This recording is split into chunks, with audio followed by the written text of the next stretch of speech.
Hi mga friend ko, it's Megan Larkin. Welcome back sa ating YouTube channel kung saan ang inyo nga pong napanood ay BTS or Behind the Scene ng episode 21 dito po sa What's Wrong with Secretary Kim. At muli po gumawa ako ng ganitong video para lamang po sabihin sa ating mga kakimpaw natics dyan, Kimpawnians, na ang Larry Coast channel po ay wala pong kakayahan na i-upload ang buong episode or ang bawat episode ng What's Wrong with Secretary Kim. Hindi po natin maaaring unahan ang VIU at talaga namang wala po tayong sapat na impormasyon para gawin ang bagay na yon. Nakakabasa po kasi tayo ng mga negatibong komento mula sa ating mga kaibigan na gagalit dahil bakit may mga reactions pa, bakit puro teasers lamang.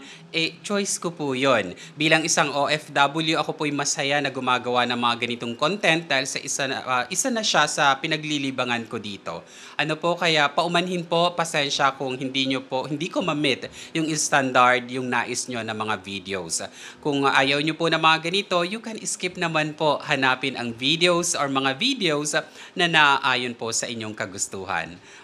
Iwasan na po natin ang magbigay pa ng mga komento or negatibong komento kasi hindi naman po siya nakakatulong, nakakadagdag init po ng panahon. Ano po?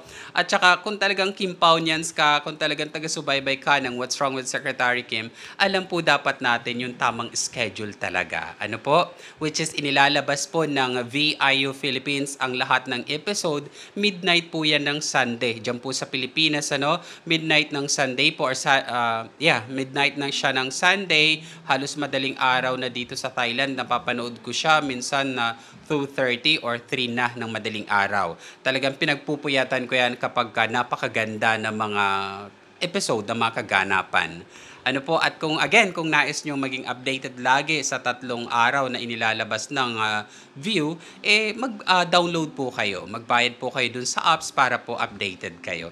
At muli po, sama-sama tayong abangan ang episode 21. Bukas na po yan. Midnight po ha. Madaling araw na siya halos ng Monday. So, yun lamang po. At muli, maraming salamat po sa ating mga kaibigan na walang sawang nag-iiwan ng mga kanilang komento, mga positibong komento. Mabuhay po kayo. Bye! Lagi po kayo mag-iingat.